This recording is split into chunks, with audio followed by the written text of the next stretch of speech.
अनिल यादव कांग्रेस से हमारे साथ जुड़ गए हैं। अनिल जी, तीनों राज्यों के अंदर आपने वो ताकत नहीं झोंकी जो झोंकनी थी, ऐसा क्यों? अनमने ढंग से क्यों चुनाव लड़े? शुरुआत के संकेत तो यही बता रहे हैं। नहीं दीपक जी, ऐसा नहीं है। कांग्रेस ने पूरी ताकत से चुनाव लड़ा है, और क्योंकि आप तो पहला चुनाव नहीं है, आप लगातार ऐसे चुनाव कवर करते आए हैं। देखिए, अभी किसी भी पार्टी के लिए, चाहे वो कांग्रेस हो चाहे बीजेपी हो, किसी के लिए ना तो दुख मनाने की जरूरत है ना खुशी मनाने की जरूरत है, क्योंकि अभी 40-45 मिनट हुए हैं जो गिनती शुरू हुए, और आप जानते ही हैं कि कम से कम 1 घंटा लगता है पोस्टल बैलेट की गिनती के लिए। और पोस्टल बैलेट का मतलब ये मान लीजिए कि 1% से भी कम, मतलब गिनती की उंगलियों पे जो वोट होती है वो गिनी जाती है अभी। तो अभी मुझे लगता है कि भारतीय जनता पार्टी को खुश होने की जरूरत नहीं है और कांग्रेस को अभी दुख मनाने की जरूरत नहीं है। और मुझे पूरा विश्वास है कि जनता ने जो करप्ट सरकार मेघालय में रही है या त्रिपुरा में रही है, इनके विरुद्ध जो रिजल्ट आना है वो कांग्रेस के फेवर में हो। अनिल यादव जी, आप खुद ही कह रहे हैं कि कम से कम 1-1.5 घंटा इंतजार करना चाहिए। 1 घंटे में तो सिर्फ 10 मिनट बाकी हैं, और नागालैंड से जो रुझान सामने आ रहे हैं वो बेहद दिलचस्प है। बढ़त बहुत ज्यादा है बीजेपी अलायंस की यहाँ पर। अब 55 में से जो रुझान आए हैं, 48 सीटों पर बीजेपी आगे चल रही है। एक बार फिर से आपको बता दूं कि कांग्रेस यहाँ पर लगता नहीं है कि कोई भी प्रत्याशी अपना खाता खोल पाया है, क्योंकि 0 पर ही अटकी हुई है उनकी सुई, और एनपीएफ 2 पर, एनसीपी 2 पर। मेघालय की अगर बात करें तो यहाँ पर 56 सीटों के रुझान आ गए हैं, सिर्फ 3 और सीटों के रुझान बाकी हैं, और यहां पर एनपीपी 20 पर है। टीएमसी बिगेस्ट गेनर के तौर पर सामने आ रही है, जिसको 15 सीटों पर आगे यानी कि बढ़त इस वक्त मिली हुई है। बीजेपी 7, कांग्रेस 7, अन्य भी 7। मेघालय में 56 सीटों के रुझान आ गए हैं 59 में से। त्रिपुरा में 52 सीटों के रुझान आ गए हैं 60 में से, और नागालैंड में 48 सीटों पर बीजेपी प्रत्याशी आगे चल रहे हैं। अगरतला से सुदीप राय बर्मन, जो कि कांग्रेस के प्रत्याशी हैं, वो इस वक्त आगे चल रहे हैं। और अगर बात करें सुमन डे की, जो कि टीएमसी के प्रत्याशी है कमलपुर से, उनके भी जो है फिगर्स हम आपके सामने रखेंगे। ये जो नंबर है स्क्रीन पर आप देखिए, लगातार बदल रहे हैं, बहुत जल्दी जल्दी तस्वीर बदलती है। ये शुरुआती रुझान है, पहले 1 घंटे के जो रुझान है वो आगे नतीजों की तस्वीर भी साफ कर देते हैं। आशीष कुमार साहा जो है कांग्रेस के, वो पीछे चल रहे हैं, और साथ ही इस वक्त जो आंकड़े सामने आए हैं, मेघालय में 56 सीटों के रुझान है, नागालैंड में 55 सीटों के रुझान, और त्रिपुरा में 52 सीटों के रुझान। इन तीनों प्रदेशों में 60-60 सीटों पर वोट डले थे, और नागालैंड में 48 सीटों पर बीजेपी आगे चल रही है, काफी पीछे। एग्जिट पोल के अनुमान को भी छोड़ दिया बीजेपी ने। और एक बार फिर से टैली देख लेते हैं। टैली में सबसे पहले शुरुआत त्रिपुरा से करेंगे। बीजेपी फिलहाल 30 सीटों पर रुझानों में आगे है, लेफ्ट 14 सीटों पर, लेफ्ट और कांग्रेस का गठबंधन, यानी आधे से ज्यादा का फासला कांग्रेस और बीजेपी के बीच फिलहाल रुझानों में बना हुआ है। वहीं त्रिपुरा जो है 8 सीटों पर आगे है। मेघालय की अगर बात की जाए, 55 सीटों के रुझान आ चुके हैं। त्रिपुरा का एक बार फिर से डाटा मैं दोहरा दूं, बीजेपी गठबंधन यानी बीजेपी 30 सीटों पर आगे है, लेफ्ट और कांग्रेस मिलाकर 14 सीटों पर, त्रिपुरा 8 पर।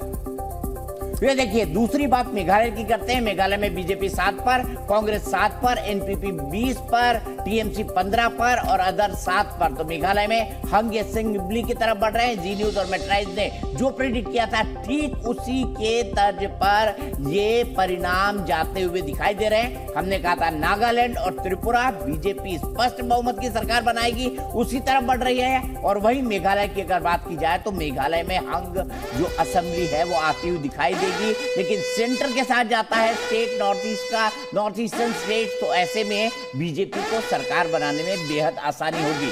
सीधे भारतीय जनता पार्टी के राष्ट्रीय प्रवक्ता जफर इस्लाम साहब मेरे साथ जुड़ चुके हैं। जफर साहब, 2-0 में भारतीय जनता पार्टी को स्पष्ट बहुमत आता हुआ दिखाई दे रहा है। वहीं अगर बात की जाए तो मेघालय में गठबंधन की सरकार, क्या कहेंगे साल के पहले 3 विधानसभा चुनाव के परिणामों के रुझानों पर?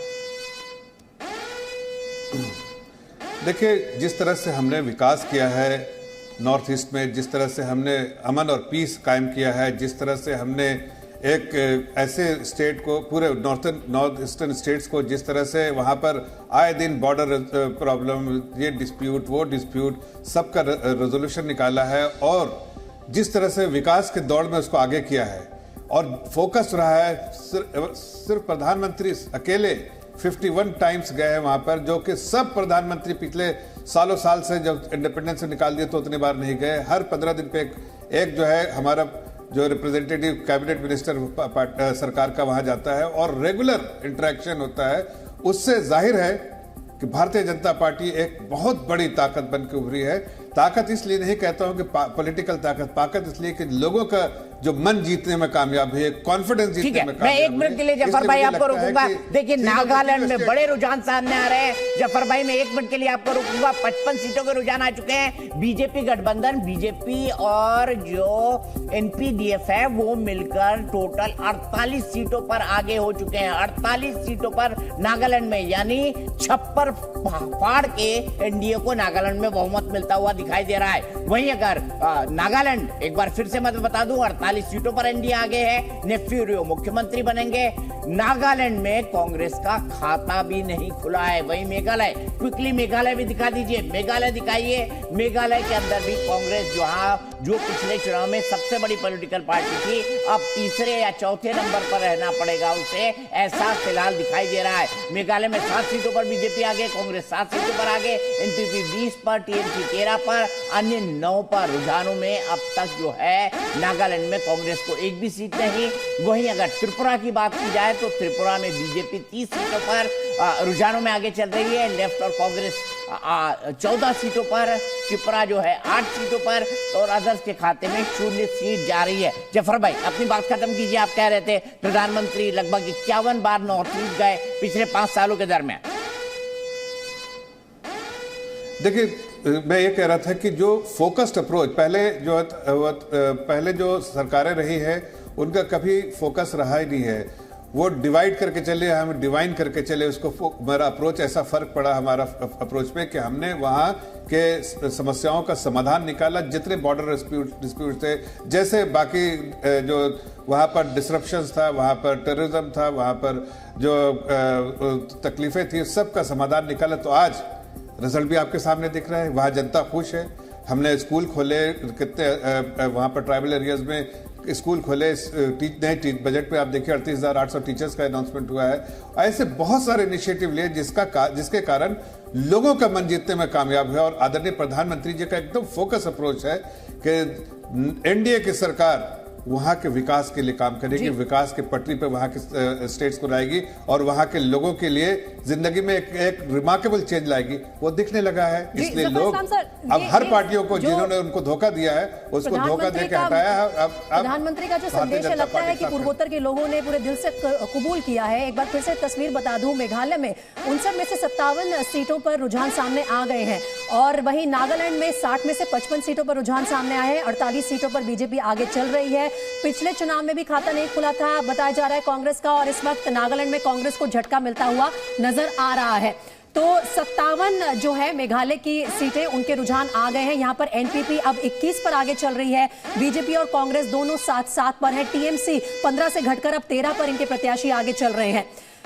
इस वक्त ये जो तस्वीर साफ हो रही है नागालैंड, मेघालय और त्रिपुरा से, साफ है कि कम से कम 2 प्रदेश तो पूर्ण बहुमत के साथ बीजेपी के पक्ष में जाते हुए नजर आ रहे हैं, और तीसरे में भी बीजेपी अलायंस जो है वो सत्ता में आने की तैयारी कर चुका है। लेकिन इसी के साथ जफर इस्लाम साहब बीजेपी से हमारे साथ लगातार जुड़े हुए हैं। जफर इस्लाम जी, अनिल यादव जी जो है कांग्रेस पार्टी के, वो थोड़ी देर पहले कह रहे थे कि अभी भी रुक जाइए, ना तो बीजेपी को सेलिब्रेट करने की जरूरत है और ना हमें दुख मनाने की जरूरत है। क्या कहीं ना कहीं एक बार फिर से कांग्रेस पार्टी जो है मैसेज मिस कर रही है? देखिए फिर से वही उन लोगों का मैसेज कि सेलिब्रेट, हम सेलिब्रेट नहीं करते, हम धन्यवाद देते हैं।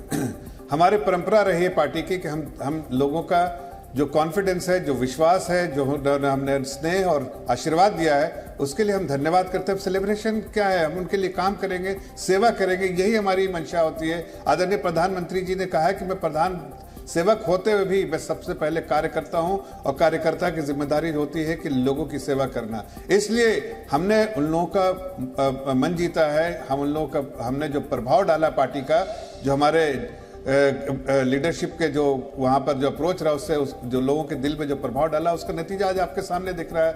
हम इस पूरे विक्ट्री के लिए हम अपनी पार्टी की पॉलिसी आदरणीय प्रधानमंत्री जी की अगुवाई में जो रही है उसके लिए उसके जिम्मेदार